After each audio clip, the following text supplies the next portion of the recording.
आपला महाराष्ट्र म्हणजे शिवरायांचा महाराष्ट्र, शिवरायांच्या पराक्रमाचा इतिहास लाभलेला महाराष्ट्र आणि आज 350 वर्षांनंतरही छत्रपती शिवाजी महाराज आपल्या प्रत्येकाच्या मनात आहेत.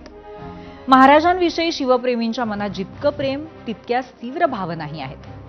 त्या भावना कोणीतरी जाणीवपूर्वक सध्या भडकवण्याचं काम करतंय का, असा प्रश्न नेहमी उपस्थित होतोय. कारण गेल्या 6 महिन्यातल्या वेगवेगळ्या घटना हेच सांगतायत. आणि त्यातली सर्वात ताजी घटना आहे सोलापुरातली.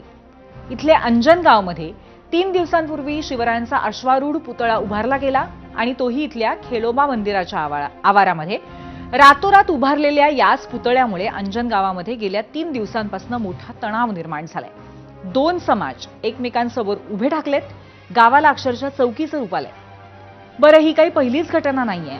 तर गेल्या 3 महिन्यामध्ये सोलापुरातील मोहोळ, बुलढाण्यातील चिखला, परभणीतील बोरी, बीडमधील गेवराई, यवतमाळ शहर, सोलापुरातील मोडनिंब अशा 6 ठिकाणी अशाच प्रकारे अनधिकृत पुतळा रातोरात बसवण्यात आला. आता एकतर परवानगी नाही, त्यामुळे वाद, पुतळ्याची विटंबना, बिघडणारा सामाजिक सलोखा अशी सगळीच संकटं प्रशासनासमोर उभी राहतात. आता सोलापूरमध्ये गेल्या 3 दिवसापासून असलेला तणाव शांत करण्यासाठी प्रशासनाचे प्रयत्न सुरू आहेत. मात्र अजूनही स्थिती नियंत्रणात आलेली नाही. काय काय सुरू आहे सोलापुरातील अंजनगावात आणि आताची तिथली परिस्थिती काय आहे हे आपण पाहणार आहोत. पण त्याआधी दुसरा प्रश्न पाहूयात. त्यासाठी जाऊयात पोल सेंटरला.